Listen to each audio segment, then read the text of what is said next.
Hi everyone, thanks for tuning in. I have an occasion here to talk about something that I think is of interest. It's of interest to myself for sure, and I think to other people as well, and that is handling rough water in a skiff. Now, some of you I know because I hear comments. Some people have wondered about me driving my skiff out to the Chandler Islands or other places. It's true there are places that skiffs don't belong. The question is really, as a captain, what do you understand about rough water, about the way waves impact a boat, and what do you understand about your own boat?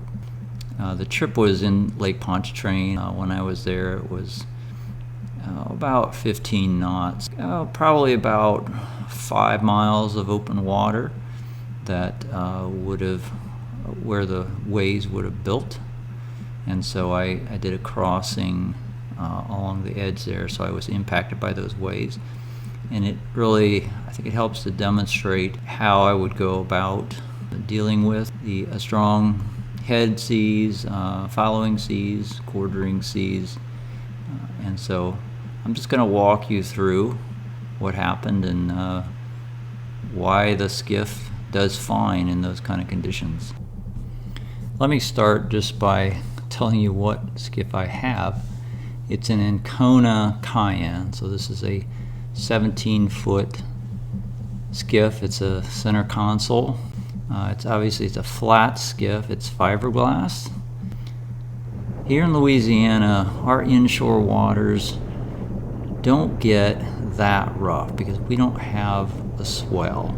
So unless you're in hurricane kind of conditions or gale force conditions, you're typically not going to see over 3, maybe 4 foot waves. You're not going to see 6 foot waves all of a sudden, like on Lake Pontchartrain on even like a 20 knot day. They're going to be short wavelength and they're going to be pretty gnarly, which is difficult conditions for boats, in some ways more difficult than an ocean swell, but they're not going to be gigantic, and so therefore a skiff is pleasantly capable of handling a lot of the inshore waves that Mother Nature will throw at us, and that includes the route that I take out to the Chandler Islands.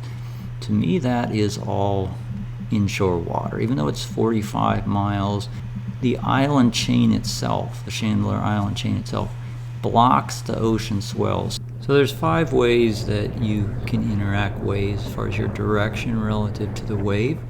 If you're going straight into a wave, that's the head sea. If you are coming on the backs of the waves, so moving in the same direction as them, then that's the following sea. And then you have quartering seas or bow seas where you're moving kind of diagonally over top of them. And then the last one is the beam sea, where it's you're running kind of in the trough, so parallel to the top of the waves. So let's start by talking about the head seas and the challenges there. So on this day coming through Lake Pontchartrain, I had head seas for the first leg, and that means I was going into 2 foot waves with some more than 2, maybe up to 3. And the critical thing here is that you've got to go slow enough so you don't launch off the top of a wave and come down and stuff the bow. If you stuff the bow going very fast at all, you throw yourself forward, you may throw occupants out of the boat, and you may get 50 gallons of water up over the bow into the boat. Now you'll notice on my boat, when we hit the biggest of these waves, the water is not coming into the boat, even though some gets onto the bow, because the bow is crowned. Now you'll notice on my boat, I have a lot of buoyancy in the front of it. It doesn't have a very deep V in the front, and it's got a lot of flat surfaces, somewhat flat surfaces up there, but that provides a lot of buoyancy. It means that it's going to be a rougher ride than a sharp V up there would be, but that's the downside. But the upside is that you've got a lot of buoyancy. So when you go down in that head sea, you go over the top of the wave into the next one. If you're going slow enough, that buoyancy will lift you up and out.